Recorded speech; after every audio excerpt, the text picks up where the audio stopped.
the beginning, Steve actually wasn't focused on the look and feel and how do we turn this into an Oscar-winning show. It was all me.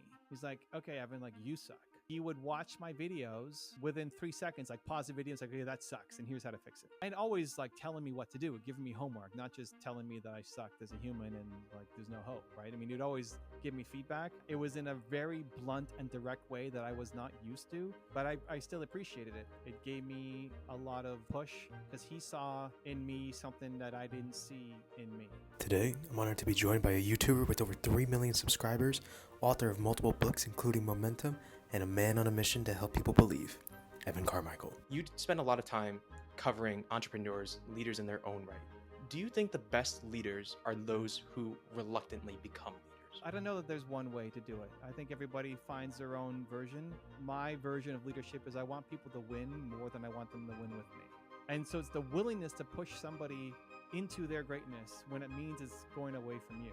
Long term, it's worked out great where maybe they could become a partner or a client, or they refer people off to me. Like if you're playing a longer term game, you never know which seed is going to lead to a big yield. You worked in VC for a period of time. During that time, you actually sold a... Like he's really done his homework because I don't know that I've ever been asked about that. I want to start off by showing off Momentum because I loved it, first of all. And there's a concept and an action that I really want to focus on for today, and that's committing to someone. I think a lot of people in their 20s really think that they're Superman or Superwoman and that they can do everything by themselves and never try to bring someone into their idea, or vice versa. If you see someone else with a great idea, join them. So I kind of want to cheat a little, and we'll start when you're 19. Your eventual business partners, Danny and Alexandra, have a great idea and they bring you on board. So how did their support allow you to succeed in joining them in their company? Tom's done his homework. I love it. What a great start. Well, first, thanks for having me. Great to be here, man. I never thought I wanted to be an entrepreneur. It never was on my radar. If you my high school yearbook said where you're going to be in 10 years, and it said VP at a bank. Yeah. And there were no entrepreneurs in my family, and it just really wasn't something I was thinking about.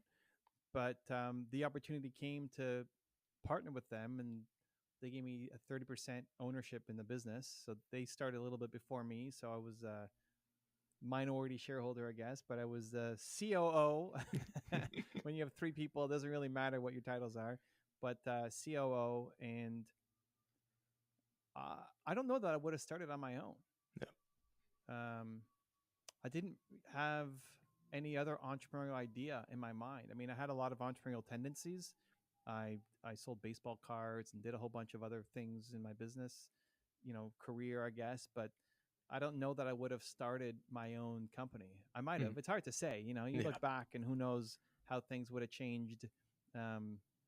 But having somebody to do it with really made a big difference. Yeah. So I think for anybody, committing to somebody else, whether they're your business partner or just committing to somebody else that you're going to show up, like doing a podcast, just committing to somebody else to do an interview with them.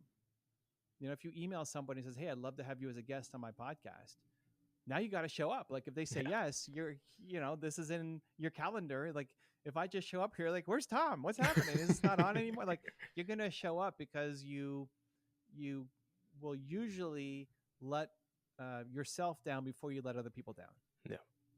And so you may not show up for yourself. Like you may not feel energetic enough to make a video or do your workout or whatever you're supposed to be doing today. But if you commit to somebody else, you're just much more likely to follow through, especially at the beginning, especially when it's tough, especially when there's a lot of doubt. Yeah. And so when you have those moments of, I want to start a blank, like I want to start whatever idea comes into your mind, the best thing you can do is not go home and just plan and research and do more planning. The best thing you can do is commit to somebody else. Yeah. Again, it doesn't have to be a business partner. It could just be asking somebody to brainstorm the idea with. Yeah. Because when you use your best motivation and energy on researching and planning, you wake up the next day and look at your plan and it's like, oh, I can't do that. Who did I start a podcast? Come on, you kidding me? Look at me. I didn't go to school for this. And all of your limiting beliefs and self-talk comes back into play. Oh yeah. But if you commit to somebody else to do something, then even if those beliefs are there, it's like, well, now I don't want to look like an idiot and cancel the person because I just asked them to do this, so I'm going to have to follow through. And it's just that first step for most people that takes so long to build enough momentum to have the courage to just take the first step. Mhm. And so when you have that boldness and that motivation to go do something, to your point, I think a great thing you can do is just think about how can I commit to somebody else to make sure that I take the next step. Yeah. We are creatures as humans that are meant to be together. And it's a beautiful thing when we come together and build something. And the company you guys built was pretty amazing. It got to the point where some of your customers were Johnson & Johnson, NASA, like pretty big players. And you end up selling the company to another company called Premier Biosoft. And I'm interested how you went about being someone that they want to commit to. I know in business it's very difficult to go pitch yourself and kind of present yourself in a certain way. Do you have any strategies for anyone who might not have their own business, but maybe they're going to present themselves to a potential employer or a potential new friend? How do you go about presenting yourself in the best way possible so that you appear as someone that someone else would want to make a commitment to? Yeah, I think especially when you're looking at where there's a lot of options, like if you're looking at a job or you're looking at a relationship, the best thing to do, as cliche as it sounds, is to be you. Mm-hmm. Because if you're fronting and you put on a fake front and you're pretending to be, somebody that you're not, it's going to get uncovered. Yeah. And it's going to be unhappy for everybody. It's going to be unhappy for your relationship. It's going to be happy for the business that you're working with.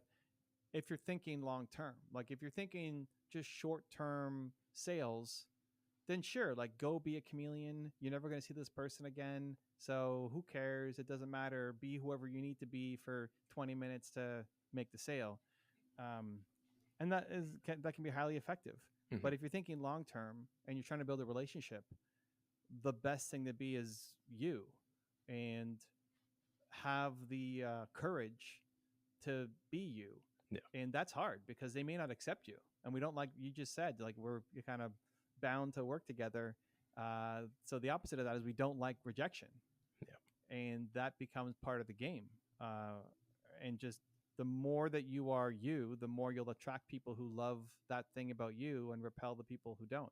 Yeah. And so often we're thinking, oh, I want to go get that job, or I want to date that girl, or whatever the thing is. And it looks appealing from the outside, but until you're in there, if they're attracted to you for the wrong reasons, it's doomed for failure long term. Mm-hmm. So a short term strategy is be whoever they want. Cool. A long term strategy is you got to be you.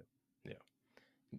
I couldn't agree more. It's something that I've struggled with when I was younger, having confidence in myself, and that negative self-talk, like you mentioned earlier, kind of building that up to say, I do have some skill sets and I do have confidence in myself. And I can apply this to all these different fields in my life. I'm not just a one-trick pony. I'm not just a podcaster. I'm a brother. I'm a cousin. I'm so many other things in life. And being you is the best thing that you can do. And you're not just a one-trick pony here. You've had so many different lives that you've gone through, so many different professional endeavors. Another one of them is you worked in VC for a period of time.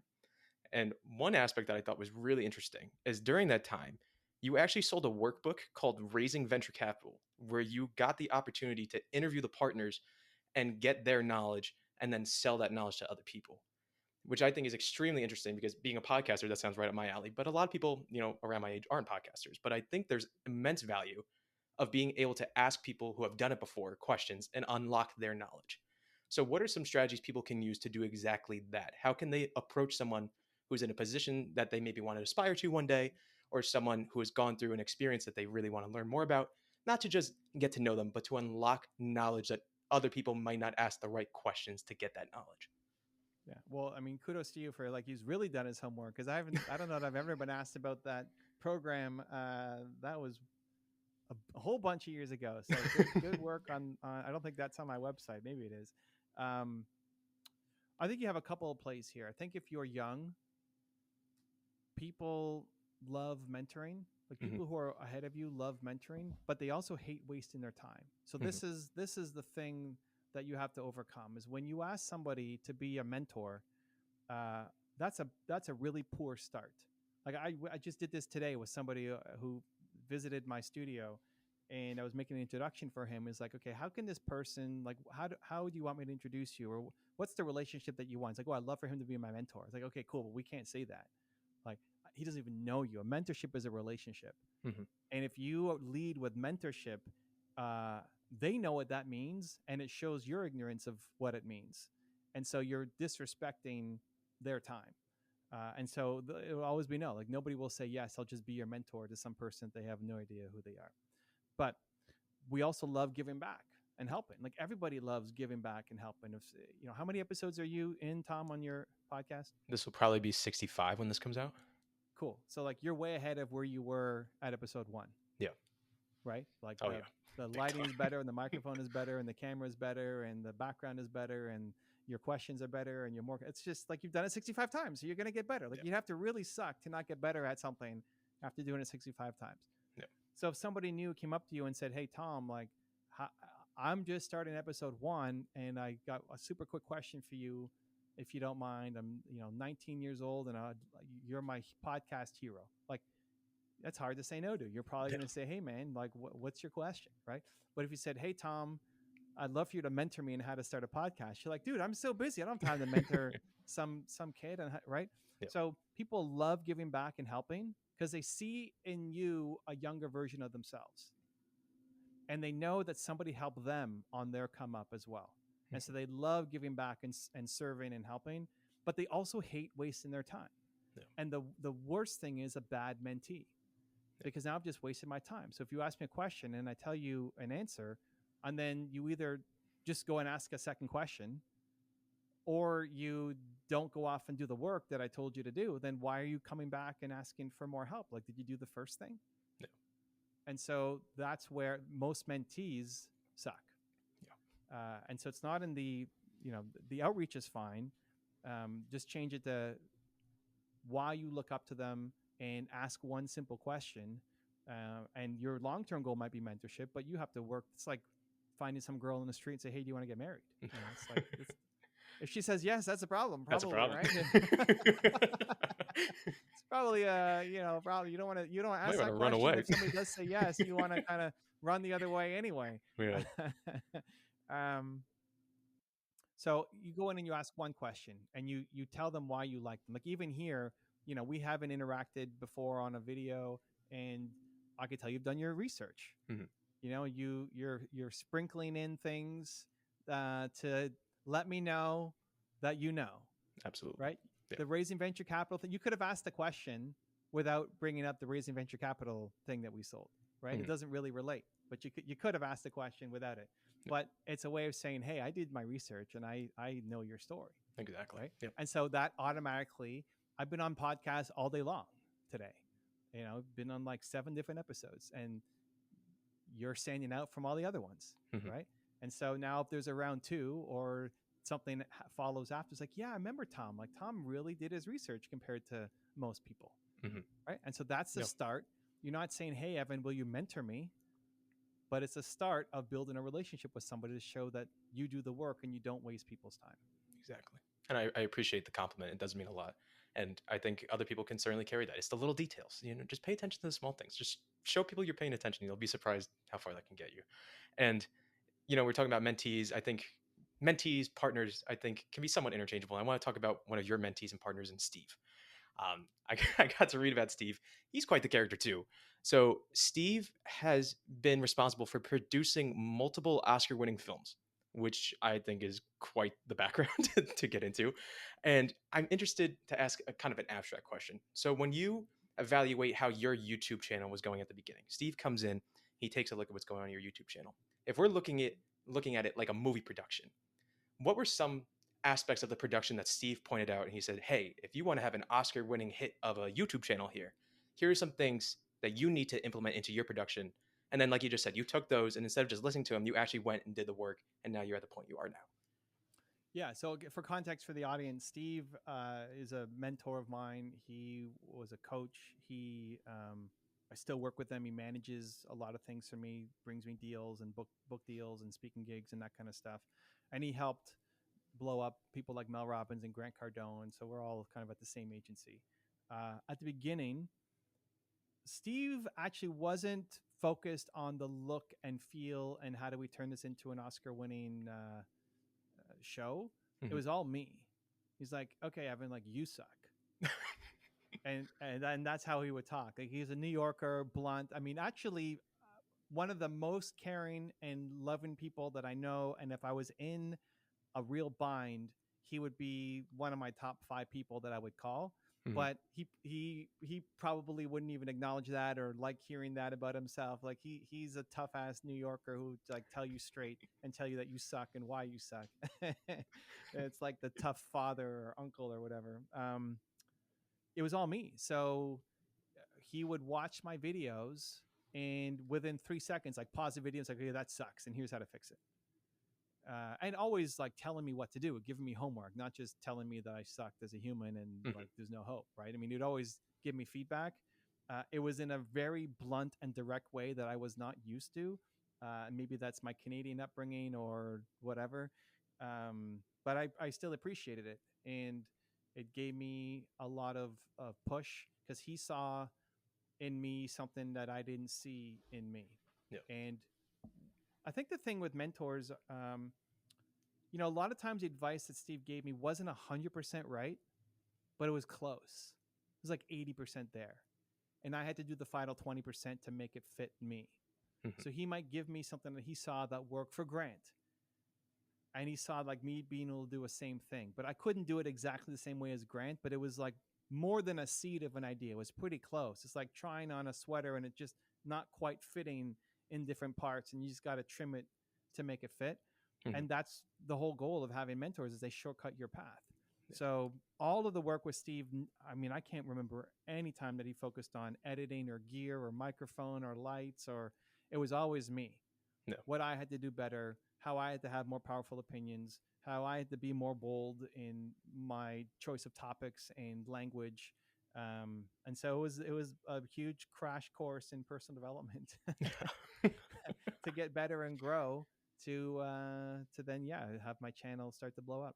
Yeah, it's quite the story in that regard too. And when we look for mentors, we're really looking for leaders too. Looking for someone to show us the way. If they've been there, they can tell us how they've done it, and we can follow in their footsteps. And one of the first real leaders and mentors in your life was a teacher of yours in Madame Farr. And you never know where a leader is going to come from. A leader can be a teacher, but quite literally, you never know where they're going to come from. Like she was born on a farm in Sussex, England, and she makes her way across the pond to be your teacher. And she ends up making a significant impact on your life and starting your journey. And I was reading some of the comments that her coworkers had on her, and they said that she was a leader, but she never wanted to be, which I think is so fascinating because you spend a lot of time covering entrepreneurs, leaders in their own right. And I'm interested to get your opinion. Do you think the best leaders are those who reluctantly become leaders? Well, shout out to you knowing more about Madame Farr than I did. I don't know when she was born, so I didn't have, I didn't track that down. But she was a big impact on my life in helping me believe more in myself in that last year of high school, and really helped me. Just my sisters were getting straight A's and I was getting B's and C's, and in my last year I got straight A pluses, and a lot of that was thanks to just the meeting Madame Farr once a week. I don't even know what we talked about, like it was just but it was a calming sense of belief that I could do it, and that when somebody else sees something in you, it makes you rise to the occasion.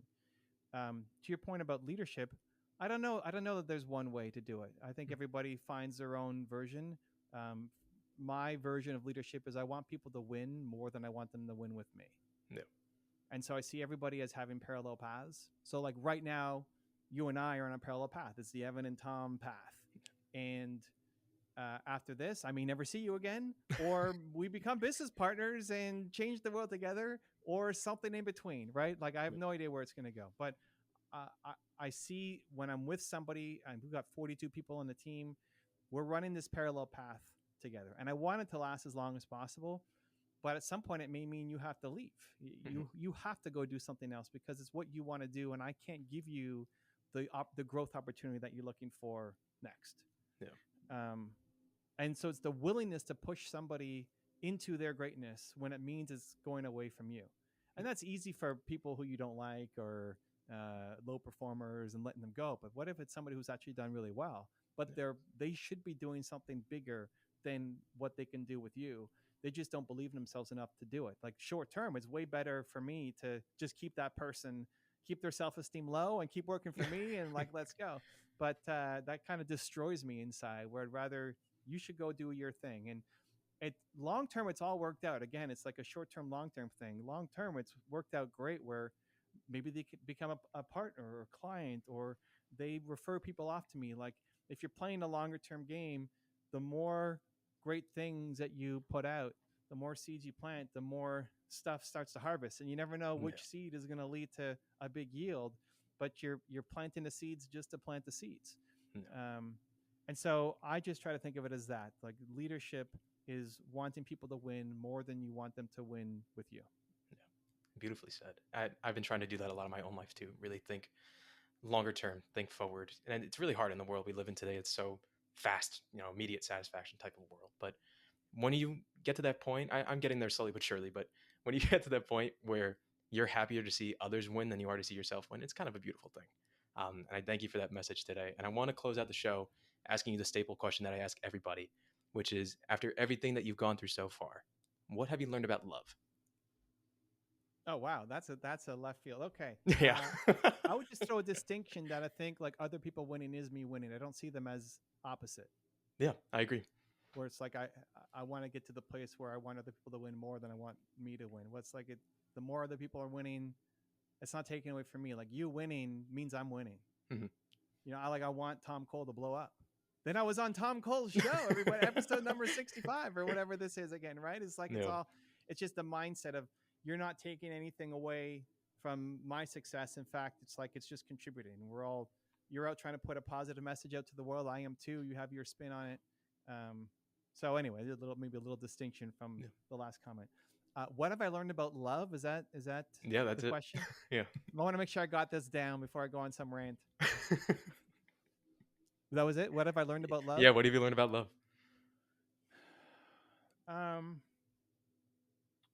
Probably that it's the most important thing.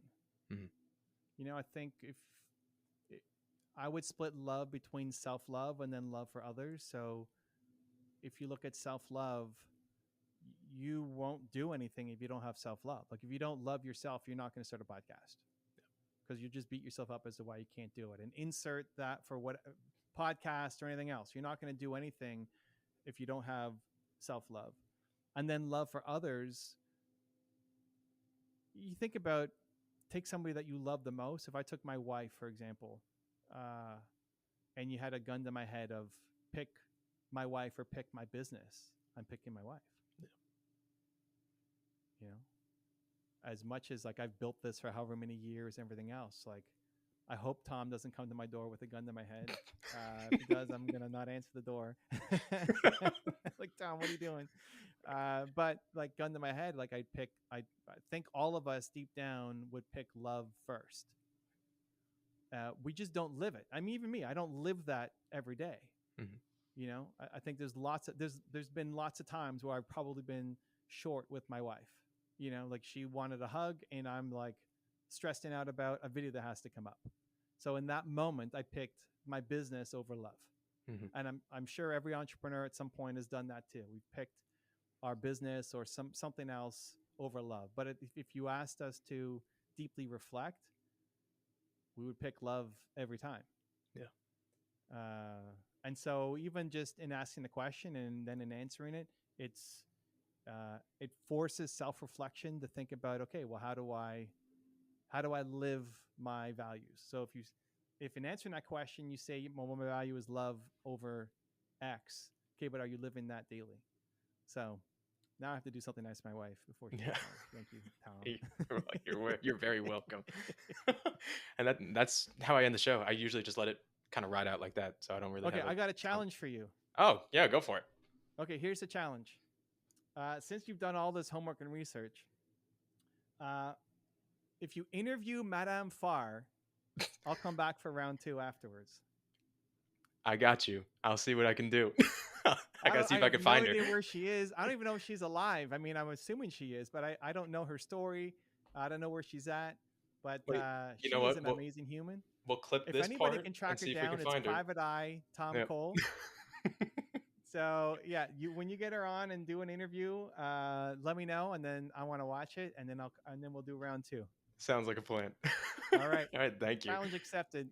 Challenge You just accepted. committed to somebody else. There we go. That's a good way to close it out.